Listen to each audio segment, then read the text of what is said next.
ট্রেনের মধ্যে উদ্ধার প্রায় 10 কোটির ব্রাউন সুগার। খবর পেয়ে ধরে ফেলল জিআরপি। টিফিন বাক্স খুলতেই পদ্মাভাস। বড়সড় সাফল্য মালদা টাউন স্টেশন জিআরপির। উদ্ধার প্রায় 10 কোটি মূল্যের ব্রাউন সুগার। আটক এক মাদক পাচারকারী। অভিযুক্তকে আটক করার পাশাপাশি এর পেছনে বড় কোনো চক্রের যোগসূত্র আছে কিনা তাও খতিয়ে দেখা হচ্ছে পুলিশ প্রশাসনের পক্ষ থেকে। জানা যায়, ধৃত ব্যক্তির নাম ইসমাইল শেখ, বয়স 39 বছর, বাড়ি মুর্শিদাবাদ জেলার সুতি থানার চাঁদনি চক এলাকায়। রেল পুলিশ সূত্রে খবর, গতকাল অর্থাৎ রবিবার সন্ধ্যায় down Katihar Howrah express train Malda স্টেশনে আসার কথা ছিল। তার আগে রেল পুলিশের কাছে গোপন সূত্রে খবর ছিল যে ওই ট্রেনে করে মাদক পাচার হচ্ছে। তারপরেই নড়ে চড়ে বসেন মালদাহ রেল পুলিশ আধিকারিকেরা। ওই ট্রেনটি শনিবার সন্ধ্যা 6:10 নাগাদ মালদা স্টেশনের 3 নম্বর প্ল্যাটফর্মে এসে দাঁড়াতেই দ্রুত শুরু হয় তল্লাশির কাজ। তদন্তকারী দলটি ভাগ হয়ে একাধিক কামরায় তল্লাশি চালাতে থাকে। ট্রেনের পেছনের দিকের একটি জেনারেল কামরায় তল্লাশি চালানোর সময় এক ব্যক্তিকে দেখে সন্দেহ হয়। ওই ব্যক্তিকে তল্লাশি চালাতেই ওই ব্যক্তির টিফিন বাক্সে প্লাস্টিকে মোড়ানো অবস্থায় উদ্ধার হয় ব্রাউন সুগার। এরপরই ওই ব্যক্তিকে আটক করে রেল পুলিশ। রেল পুলিশ সূত্রে আরও জানা যায়, মূলত কাটিহারের মাদক পাচারকারী একটি র্যাকেটের কাছ থেকে মণিপুর থেকে এই ব্রাউন সুগার সংগ্রহ করেছিল ধৃত এই ব্যক্তি। একটি খাবারের টিফিন কৌটোয় পরপর 4টি প্যাকেটের ছোট ছোট পাউচ ব্যাগে এই ব্রাউন সুগারগুলি মজুত করা হয়েছিল। অভিনব কায়দায় সেই খাবারের বাক্স জেনারেল কামরার সিটের নিচে কোনো এক কোণায় রাখা ছিল। জানা যায়, ধৃতের কাছ থেকে উদ্ধার হয়েছে 2 কিলো 98 গ্রাম ব্রাউন সুগার। অত্যন্ত উন্নত মানের এই ব্রাউন সুগার, যার আনুমানিক বাজার মূল্য প্রায় 10 কোটি টাকা।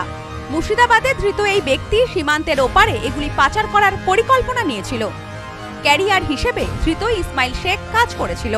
উদ্ধার হওয়া ব্রাউন সুগারগুলি কাটিহারের কোথা থেকে নেওয়া হয়েছিল এবং সেগুলি মুর্শিদাবাদের কোথায় সরবরাহ করার পরিকল্পনা ছিল, সবকিছু নিয়ে তদন্ত শুরু করেছে মালদাহ টাউন স্টেশন জিআরপি।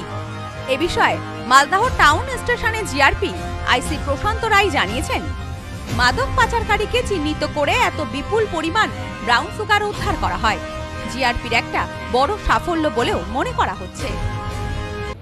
গতকালকে রাত্রিবেলা আমাদের কাছে একটা খবর আসে যে হাওড়া কটিহার থেকে হাওড়া যাওয়ার ট্রেনে একজন লোক আসতেছে, ওর কাছে প্রচুর পরিমাণে ব্রাউন সুগার আছে। ওই খবরটা আমাদেরকে শেয়ার করছিল, কলকাতা স্টেট থেকেও শেয়ার করছিল। তো ওই খবরটাকে আমরা ওকে ওয়ার্কআউট করতে গেলাম। তো ওই ট্রেন মালদাতে ঢোকার পরে আমরা একটা ব্যক্তিকে আটক করি। ওর কাছে একটা ব্যাগের মধ্যে 5 প্যাকেট ব্রাউন সুগার ছিল। মোট 2 কেজি 100 গ্রাম মতো মোট ব্রাউন সুগার ছিল আর কি। ওটাকে আমরা সিজ করেছি আর লোকটাকে আটক করেছি। মার্কেট ভ্যালু যেটুকু আমাদেরকে খবর দিল, এটা 10 কোটি থেকে একটু বেশি হবে। 2 কেজি 100 গ্রাম মতো আছে।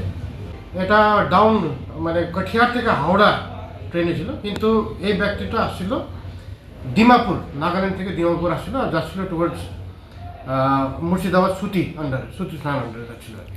এটা কোথায় পাচার হওয়ার কথা ছিল? এটা ওই ফারাক্কা সাইডে, মানে ফারাক্কা মুর্শিদাবাদ সাইডে। আর এই কোথা থেকে এটা সংগ্রহ করেছিল? এ বলছে ডিমাপুর, নাগাল্যান্ড থেকে সংগ্রহ করে নিয়ে আসছিল আর কি। জেনারেল কম্পার্টমেন্ট, জেনারেল বগির মধ্যেই ছিল আর কি। আচ্ছা, জেনারেল বগি থেকে নাম ছিল, তখন আমরা আটক করি আর কি। এটা ব্যাগের মধ্যে একটা পিঙ্ক কালারের ব্যাগ ছিল, ব্যাগের ভিতরে রাখা ছিল আর কি। Bureau report, news no man's land, Malda. পশ্চিমবঙ্গের সর্বপ্রথম বিল্ডিং মেটেরিয়ালের শপিং মল এখন বনগাঁতে। শর্মা গৃহ নির্মাণ। বাড়ি তৈরির সমস্ত মেটেরিয়াল পাবেন একই ছাদের নিচে। আমাদের শোরুমে রয়েছে বিভিন্ন রকমের রড, সিমেন্ট, ইট, বালি, খোয়া, বিভিন্ন কোম্পানির বিল্ডিং কেমিক্যালস, সিলভার স্যান্ড। কিনতে হবে না, একবার শোরুমে আসুন ও তার ব্যবহার পদ্ধতি জেনে নিন। ফ্রি হোম ডেলিভারির সাথে বাড়ির A to Z engineer service এবং সুপারভিশন ফ্রি। আছে ফাইন্যান্সের সুবিধা। ঠিকানা শর্মা গৃহ নির্মাণ, বনগাঁ পৌরসভার পাশে। ফোন 9332559005।